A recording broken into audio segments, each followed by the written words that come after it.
fellow podcasters. Welcome to another session of the Going Up podcast, brought to you by The Item.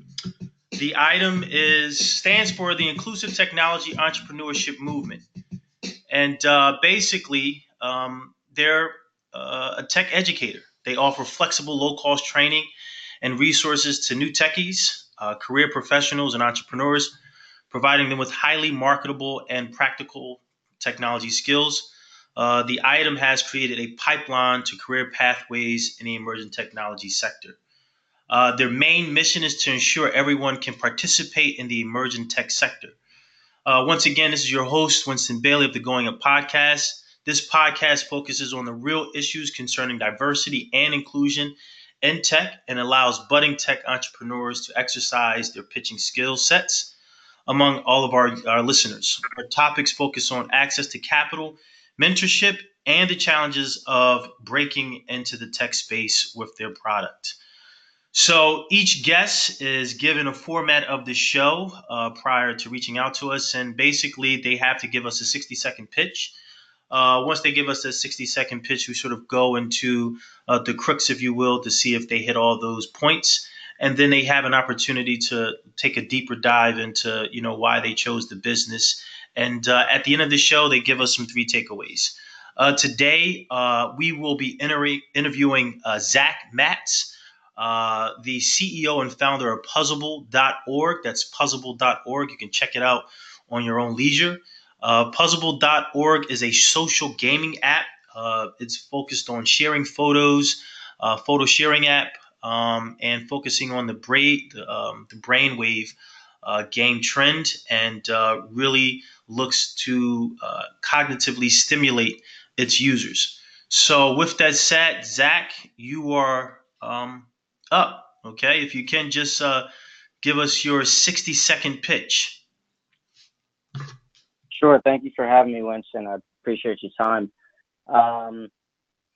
For me, Puzzable is, as you said, it's a social gaming tool that in its simplest form allows users to share their photos as a digital jigsaw puzzle.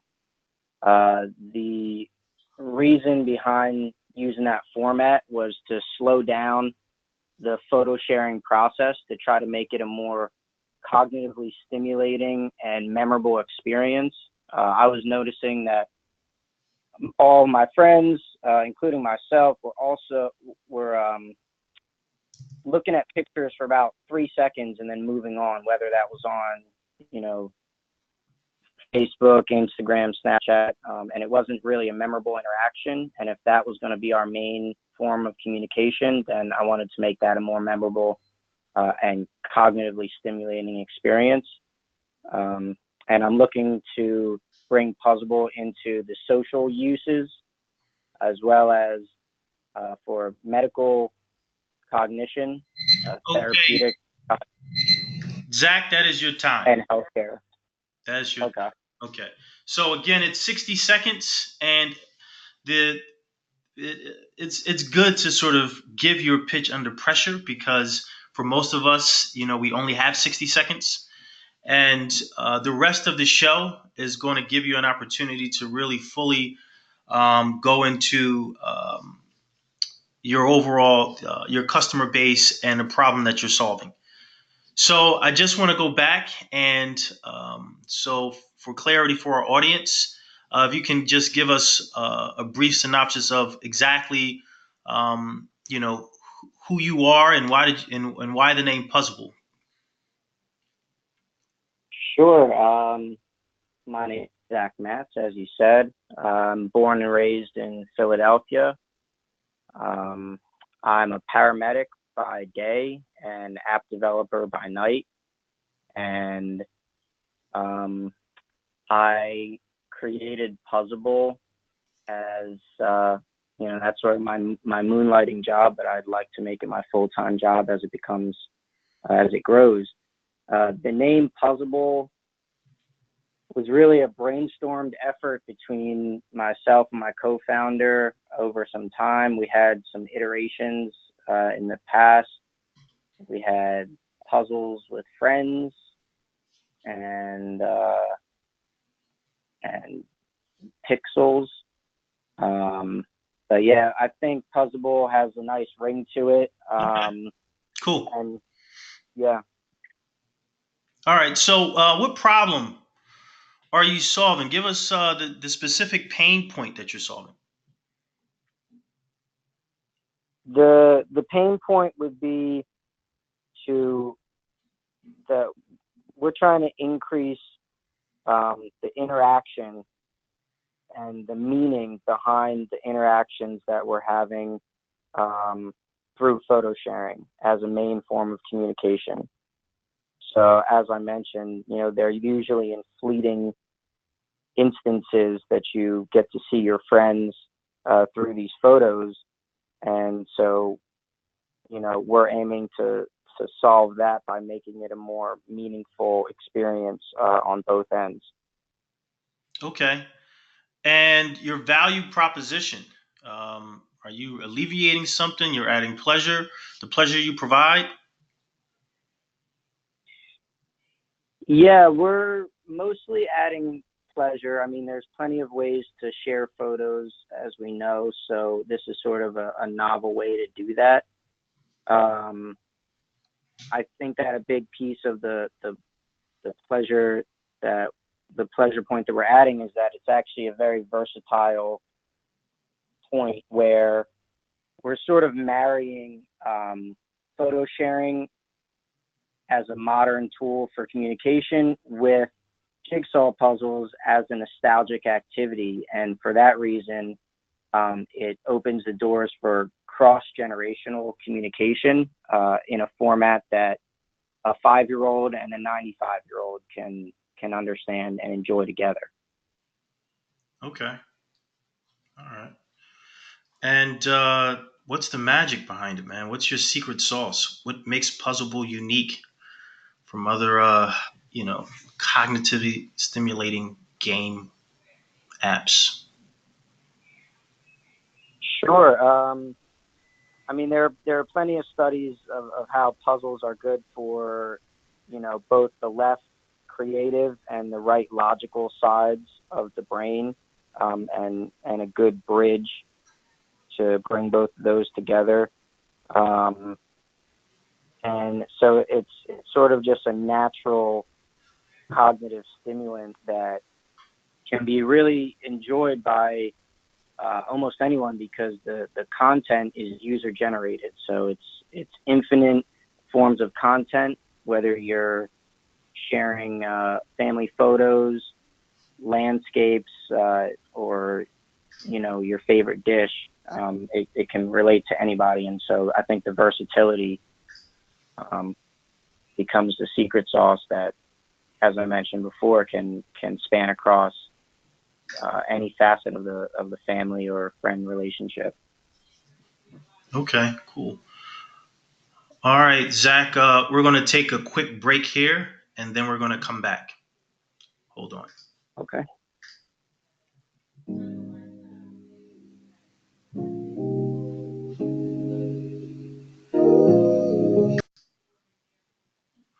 All right, so we're back with Zach MATZ, the CEO and founder of Puzzleable. And the first half of the show, Zach had an opportunity to give us his 60-second pitch. He did it quite well. He stayed within the time limit, and he had an opportunity to really expound on that following the 60-second pitch.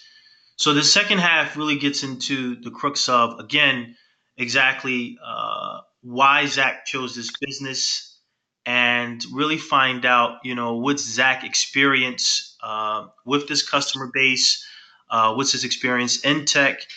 We're also going to follow up, again, pointing out the purpose of the item, which is to ensure everyone can participate in the emerging tech market, which really focuses on diversity and inclusion, which is what the name stands for, the Inclusion Technology and Entrepreneurship Movement. And Zach's going to give us his experience as far as what does diversity look like for him, and what are the challenges with respect to what tech is currently facing with respect to diversity. So, with that said, Zach, once again, you have the floor. So, if you can, explain why you chose your current customer base. Sure. If you don't mind, I'll have a bit of an anecdote for that. How I made that pivot. I was actually at the time in school at the University of Maryland, and found out about a pitching opportunity for Shark Tank back in Philadelphia. So packed my bags, came for the weekend, and pitched to them. That evening, I was going out in Manayunk with a couple of friends and happened to come across a gentleman by the name of Charles Barkley. Okay. And I sat with him at the bar and got to talking and, mentioned why I was in town. Um, and, so he asked me about my product and what was going on. And I figured that's, the ultimate pitch opportunity. Meanwhile, he's got, two other young ladies on his other shoulder, vying for his attention as well. And so that's a bit of an uphill battle. He he stopped me in my tracks, and he said, "I don't want you to tell me about it. I want you to show it to me." And it was very early stage beta test. And he said, "Look, if my friends over here like this game, then I'll invest in it." And everyone was enjoying adult beverages that evening. So the girls tried to put together a puzzle that I took on the spot at the bar, and the girl said to me, she says, "Why am I going to spend so much time putting this together? I don't have time for all this. I just want to see my picture, and no, I don't like it." And that's when I realized sort of that tug of war between cognitive stimulation and instant gratification, where, this younger generation is looking to get what they need out of a product and move on, without any sort of thought. Less that needs to be put into it, the better. And so that's how I sort of pivoted from that point into the educational market, to foster that teacher-student relationship for hands-on learning experiences, and to use Puzzable with the elder market for in geriatrics with cognitive disabilities or deficits like Alzheimer's or dementia. Yeah. Could you explain that a little bit more about pivoting to education and what this application means for teachers? Sure. Specifically in education, I found that actually, after testing the market, education is very regulated. The curriculums and the learning goals are very structured in the school setting, and so for that reason, a lot of schools are difficult to enter with ed tech. And so I looked more towards the niche market in. I'm sorry, I'm hearing an echo of my own voice, but Yeah. I started to look for special education specifically because they tend to use more resources towards adaptive technologies and would be more willing to adapt, a new ed tech tool into their setting than, say, a public school setting. And that is because I grew up in the special education system, and I was a very good student, but I had visual deficits, and for that reason, I was placed in some special needs programs. So that really hits home for me, that I do want to help out that demographic specifically, because I, for one, know that not everybody learns the same, and a hands-on interactive tool might be more memorable and more useful for those in that situation children with autism, who learn differently, and I really want to help that demographic specifically the within education, and I think Puzzle can help to facilitate that.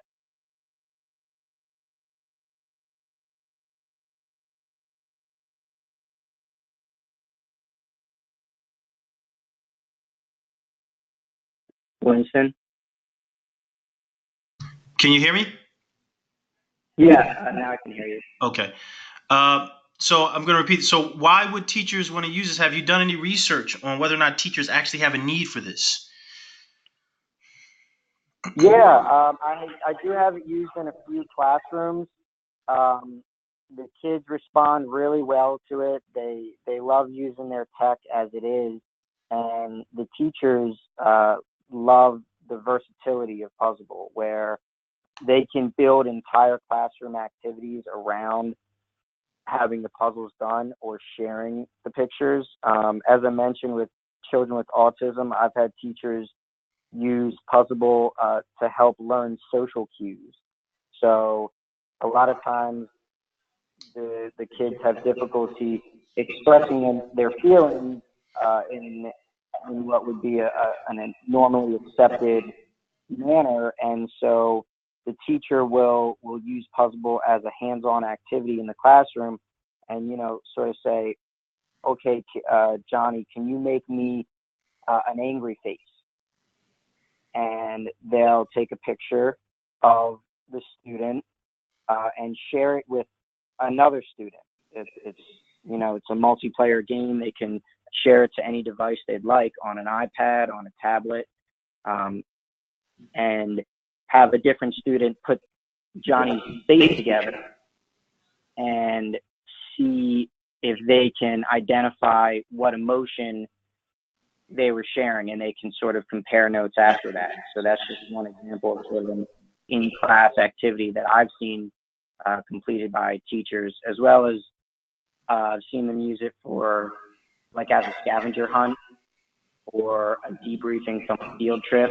They can upload the pictures that they took going to the Liberty Bell, going to, Philadelphia is a very historic setting. And so on a field trip, teachers have used it to sort of debrief afterwards and say, put these pictures together. Do you remember? Who can tell me one thing they remember about this site that we visited after they put the picture together? So those are just a few that I've seen it used in the classroom. So can you hear me, by the way? Yeah. Okay, great. So this sounds like a really neat tool for special education professionals. Now, my other question is, who pays for this? Do you know, and what's the cost of this application? Yeah, of course. So it is a freemium model. What's currently available is focused on social use, because that was my initial target demographic. And within that freemium model, there are in-app purchases for to facilitate the in-app economy. Users can race each other in competition, see who can put each other's puzzles together faster. And there's, in-app digital currency that can be purchased for real money, as well as stock photos and content that is in the app that some of it is for free, some of it is for sale. And we will be also putting in a feature to order physical jigsaw puzzles. I'm in partnership with a local manufacturer of jigsaw puzzles, and they'll be facilitating sales if I send you a picture and you want to order that as a physical jigsaw puzzle, say a family photo or something, then you can do that within the app. That'll be another revenue. And I also have, speaking of the stock photos that are in there, that opens the door to facilitate interactive marketing for both for-profit and nonprofit businesses who would want to advertise in puzzle format. And the benefit of doing that is that by my analytics, each puzzle is interacted with for an average of 8 minutes. So if you look at a TV ad, and the numbers that costs to reach that audience, that's 30 seconds of passive interaction for your product and your ad, whereas Puzzable would offer 8 minutes on average of hands-on, engaged interaction with your product with both photo and text format. So photo and text content. So basically, for the for-profit companies, they would offer their photos and text for advertising, and I would charge the for-profit company as an advertising platform, and they would have to cross promote and say, download Puzzable, interact with our content, and you'll get a coupon after finishing the puzzle. And the other side, the flip side of that would be for nonprofit, where I would offer their content for free. If I could, go ahead, finish up, Zach. Go ahead. Okay, so for the nonprofits, basically, I would put up their content and sell it to the users. And so through those microtransactions, let's say it's 99 cents for that access to that content, we would make a revenue share between myself and that nonprofit, so they can raise funds and awareness for their cause. Okay, well, this is layered. So the one question I have is, I'm thinking, right, as a customer, I'm a teacher, right? I'm a special education instructor, and I'm using Puzzable, and you've got a branding contract with a toy company, and you're allowing them to have access to your customers. I'm thinking about the legality of that as far as basically advertising to students in a classroom during instruction time. That's one sort of concern of mine, as far as, what are some of the legal ramifications of that? And another thing is, is the brand, they're going to pay you to allow them to have access to your customers in special education, or are they still going to be charging a freemium model? I don't know if you spoke upon that, but I'm just curious about that as well. Right, that's a great question. So as I mentioned, the current version of Puzzle that's available is focused on social use, and that's mainly where the active marketing would be would take place. For the classroom use and the cognitive healthcare use, we would actually be making 2 additional versions of Puzzable in the future that don't allow for marketing, that have specialized tools through my research and development of what teachers would want specifically based on that base platform, what features they would want to facilitate the teacher-student relationship and the doctor-patient relationship. So we essentially be making 2 paid versions of Puzzable in the future that are, Puzzable for education and Puzzable for healthcare. Okay. And so it would be a totally separate thing. Okay. That wouldn't allow for that. Okay.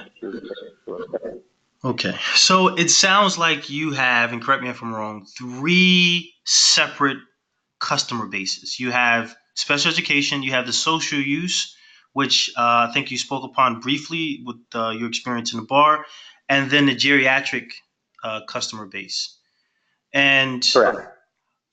And you've launched this, right? This is already, you already have paying customers in the social use?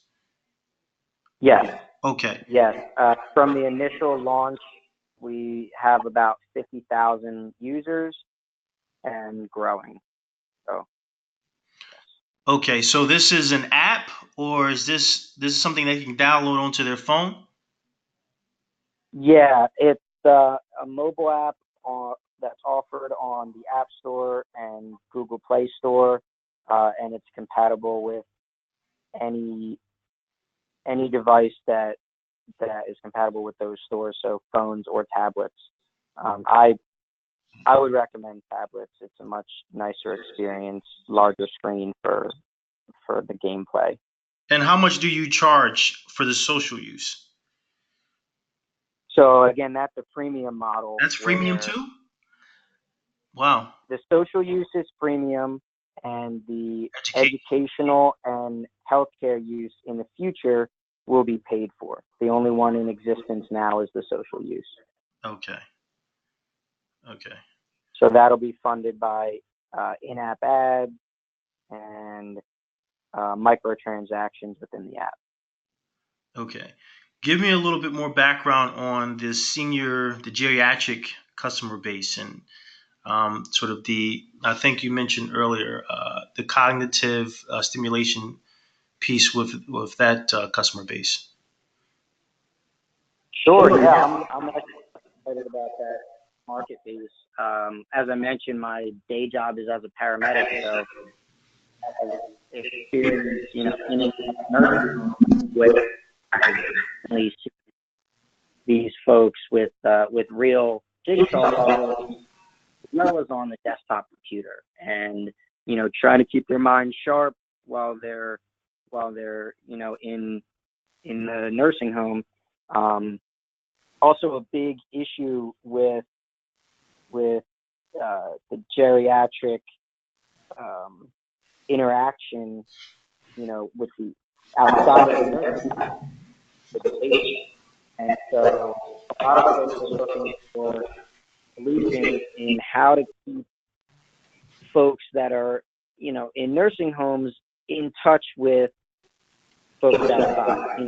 That's to say that they can't make a phone call, Skype somebody, but a lot of aging tech is looking for ways of solving that isolation issue. So this is, as I mentioned. Zach, I'm having a tough time hearing you. You're coming in and out. Oh, okay, can you hear me now? I can. Okay. Uh, where did we You were talking where did we let off? the existing aging model and the current software that's out there. Okay, right. So a lot of aging tech is looking for ways of solving that isolation issue, and as I mentioned, because of Puzzle's familiar format as a jigsaw puzzle, it offers itself to be that cross-generational tool to send photos back and forth that's relatable to both, grandparents and their grandchildren Okay. and the adults in between. So I actually did have a study conducted by a gerontologist in San Francisco beautiful. Okay. who tested Puzzle among 15 apps, was one of 15 apps that was tested in this study of 30 participants in a nursing home who, tried the apps, and they were categorized by longevity, wellness, education, memory tools, things like that. And the results of the study were actually pretty statistically significant that Puzzle was the highest used app among those tested in terms of time spent and sessions completed among that app. And some of the notable apps that were tested along with Puzzle were TED Talks, Google Images, GarageBand, things like that. And so um, that's it's really good to have that sort of validation as backing by numbers for that market. So yeah, I think you have an extraordinary product, man. I'm a behavioral health professional and a therapist, so I've been working in the field for a while, and I work primarily with individuals on the autism spectrum. And I could tell you that the PEC system that we use to teach and train youth on facial expressions, appropriate affect, is it's you know it's an anchor for most of the services. It's needed. Also, with the Alzheimer's customer base, I can guarantee you, especially with a lot of seniors aging, Right. that you could. There's probably a good correlation between, looking at images of family or images of, some of the most happiest moments in their life can be linked to, an increase in, happiness and a decrease in sort of depressive and suicidal ideation. So I think where you're going with this Absolutely. is a great tool. I think that considering some type of partnerships with universities that are in that field of study will probably be your linchpin into getting some traction with a recurring customer base. And I would strongly suggest that uh, you start at least finding what your price point is and start offering a business model that requires some type of fee. And there's a lot of studies as far as the freemium model and things like that. And typically, some of the studies out there, once people get something for free, they're less likely to pay for it once you start offering price points. So you don't want to get into a ditch, Zach, where you know they're not going to see a value in paying for this great product that you're offering them, and that possibly just could be just you're pivoting entirely to one specific market niche. I mean, you have three. I would strongly suggest you choose one and drill that market down to take all the studies that you have, um, and really find out also within that what are they willing to pay for. I mean, you can. The other question I was going to ask, and I was going to ask, but I was going to mention you can make it a B2C business model, a business to business model, or a business to enterprise business model. And with that said, what is your current business model? Are you interested in doing in the future, or are you currently? Well, I know you're currently right now you're B2C, but in the future, as far as what do you want to do? Yeah, I think a much effective way would be B2B. I have several ties in with different hospitals in the area and across the nation, actually, as well as um, different schools and institutions in using Puzzable and museums. And those would all be licensing deals and Beautiful, advertising deals for them, beautiful. where they're able to send out an email where if the exhibit is put together, they get one free ticket to see the museum or a discount for that out. I Cool. think licensing was the way to go. I've had a few licensing offers as it is, and so I'll continue to pursue and explore. Okay. So yeah, of course, our time is limited. I definitely would like to have you back when you land one of those deals, and definitely throughout your journey as you sort of pivot and drill down your specific customer base and sort of where you want to go with that. So as we're nearing the end towards the show, I just want to circle back around to really emphasize the item's mission and the purpose of the Going Up podcast, which is to ensure everyone can participate in the emerging tech sector. And earlier I had mentioned, as far as sharing your experience with respect to diversity and inclusion in the tech space, and if you can briefly, give me an idea of, uh, what do you see are some of the challenges currently in the tech ecosystem with um, being inclusive, becoming more inclusive, I should say.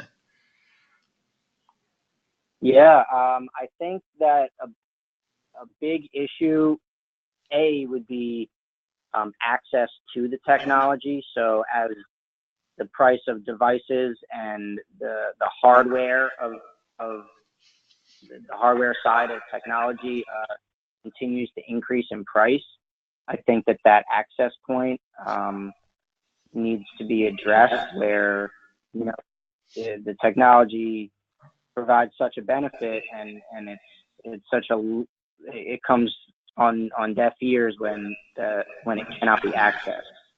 And secondly, would be digital literacy. Um, I think that coding and tech entrepreneurship and similar fields are rapidly growing. There's huge movements to bring people to have access and education towards that end. But I think that digital literacy would be the second main thing to address towards including everybody in the technology as it grows. Okay, cool. And last, what are your three takeaways that you got out of this experience that you can share with the audience? Okay. I think that staying concise is difficult. All founders are, hold their ventures near and dear to their heart and can talk about it all day long. And sort of getting to the point um, is I think a common difficulty among founders. Um, Hopefully, I'm not the only one. I Listen, think it's your baby. What's that? It's your baby. Right, exactly. Couldn't have said it better. And so they want to talk about it to no end. And I think that to be constructive, that should be capped or controlled. Well, I've never done a podcast before, so personally, I know that from videos, I'm not a fan of my voice. I know I'm not the only person who doesn't like the sound of their own voice, so that'll be an interesting experience at the back end to, listen through this, and I'm sure I'll be cringing, but yeah. You're doing great, Zach, by the way. You're doing great. Thank you. I appreciate it. Um, yeah, and lastly is to just sort of, I think that experiences like this are really important to just get the word out. A lot of founders are really, like you said, it's their baby, and so they'll nurture it for years and years before showing it to the world. And I think that the entrepreneur environment is changing to be more inclusive and to be more understanding that we're all at different stages.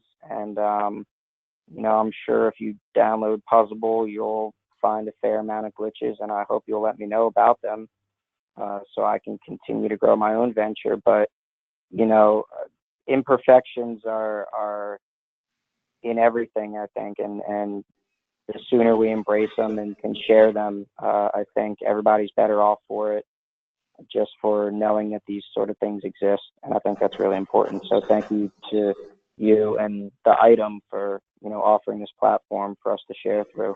Okay. So, in short, Your three takeaways are: be concise, love your voice, and grow and learn from your mistakes. Yes, Okay, exactly. cool. All right. So with that said, this is our guest, Zach MATZ, founder and CEO of Puzzable.org, a social gaming app. You can download it on your Android or on your iPhone in the App Store, and also on the Play Store on your Android. With that said, thanks, Zach. Thanks for your time. And hopefully we can schedule you back in the near future. Yes, absolutely. Thank you, Win. Appreciate your time. No problem. This is your host, Winston Bailey of Going Up. Take care.